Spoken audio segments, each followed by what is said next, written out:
I'm Thomas Y. Hobart Jr., and I'm the last president of the New York State Teachers Association and the first president of NYSUT. I started teaching in 1959. I was a woodshop teacher. My salary was $4,000 a year. My part-time job worked at the Buffalo Evening News. It paid me more than that.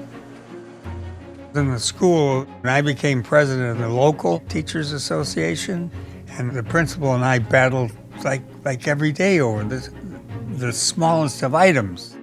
Whether the women teachers could wear sweaters, how long their hair had to be, if the women needed a break to go to the John.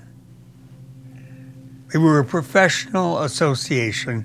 We weren't union. And I wasn't union either until I came home one day and I was eating dinner, and my mom said to me, "What'd you do at your union today?" And I said to her, we're not a union, we're an association. And my mom went and got the dictionary, and she said a union is somebody who negotiates a contract that raises the members' pay and protects them. And she said, "Isn't that what you do?" So from then on, I was a union guy. Hobart became president in 1971 of the New York State Teachers Association, which was under the umbrella of the National Education Association, the NEA. Unbeknownst to the NEA, Hobart began negotiating a merger with a rival union, the New York City-based United Federation of Teachers, the UFT. Negotiating opposite Hobart was UFT's firebrand leader, Al Shanker. Tom Hobart said we should not be fighting one another and spending our money on campaign war chests to see whether you're going to be an NEA or an AFT local union. We need to be together so that we can build power. So it took a lot of courage to do that. On April 22, 1972, at age 37, Hobart became the first president of the merged union that would become NYSUT, with Shanker serving as its executive vice president.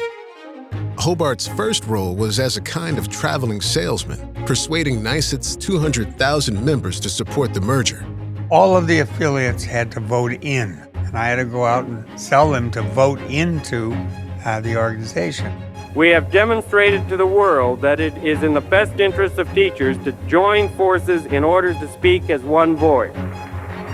People were negotiating contracts, salaries were increasing. People were getting binding arbitration.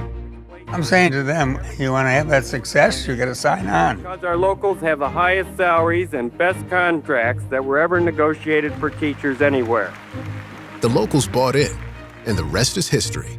With Hobart at the helm, NYSUT ushered in a new era for New York State educators, with salaries increasing six-fold during his 34-year tenure. Membership rose to more than 300,000, and NYSUT became a political powerhouse. He never lacked energy.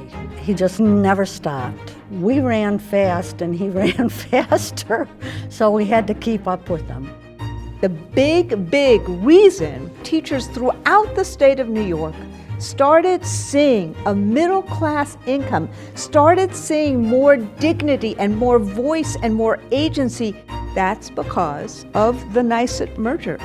The brilliance of Tom Hobart understanding that together you could accomplish what was impossible to do alone.